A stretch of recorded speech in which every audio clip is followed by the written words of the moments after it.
Hey YouTube boxing fans, folks, this is boxing analysis and predictions, and I'm back again with a new video. And what I have here is Paulie Malignaggi, who never shies away from the spotlight. He gave us his take on Canelo and Sergey Kovalev, Ward, and you know, he's always talking about big fights and breaking down fights and such. And what I have here is a clip from him analyzing Pacquiao Bradley 3 and the impact on Teddy Atlas on Bradley's game. So I'm going to go ahead and play this, and then we'll talk right after. No, I'm not surprised. It's a fight, you know. So they're 1-1 on paper, no matter what you believe who lost. You know, they're 1-1 on paper. Tim has this whole situation with Teddy Atlas, and I think Teddy can.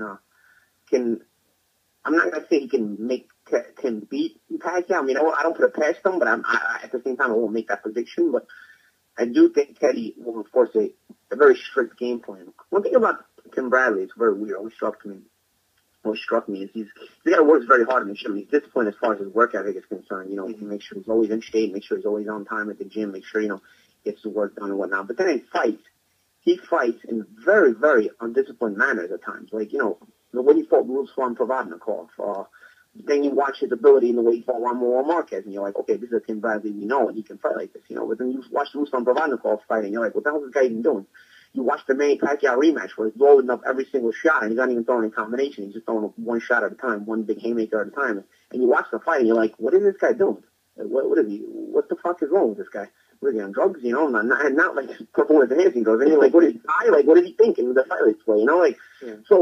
So, you know, one thing I think that will be eliminated with Teddy Atlas training Tim is that, you know, I think Teddy will bring Teddy's a disciplinarian. Teddy's a disciplinarian, and Teddy is enforces the game plan very strictly. And I think from that perspective, it'll make Tim a better fighter. And that Teddy's not going to take any bullshit. Like, if he sees Tim fighting a completely stupid fight, he'll chew him up and get him back on track, you know? And I think that's what Tim needs, because Tim, as good as he is, as hard of a worker as he is, fights a lot of stupid fights many times, you know, in the way he fights. Not in the obviously his career has shown he's a very good fighter, because, you know, when he puts it together, he's great, you know, but he just fights very stupidly sometimes. So I think one thing you won't see is a stupid fight fought by Tim Bradley once Teddy Atlas is training for this fight. Yeah, I agree with Paulie Malignaggi. Bradley tend to slip away from the game plan at times, and we've seen it against Ruslan Provodnikov, and he was winning the fight, and then he started slugging and brawling with him and sitting in the pocket too long. Then we've seen it against Manny Pacquiao in the second fight. You know, he just totally got away from the game plan.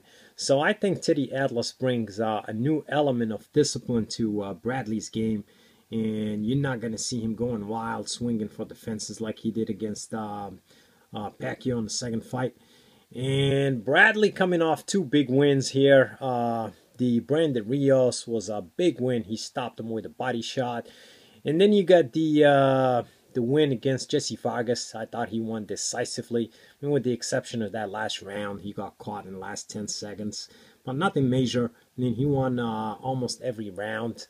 But Pacquiao coming off a loss against Floyd. And, you know, then you got the long layoff. And he wasn't training, spotting. He wasn't doing anything in the gym. Then you have the shoulder injury, and take that for whatever it's worth. Then you have the short camp with Freddie Roach. They're not having a full camp. Pacquiao running for political seat, the Senate. That's more distractions right there. And what happened lately with Nike and all, that's another distraction. But I see Bradley being hungry. And Bradley can box.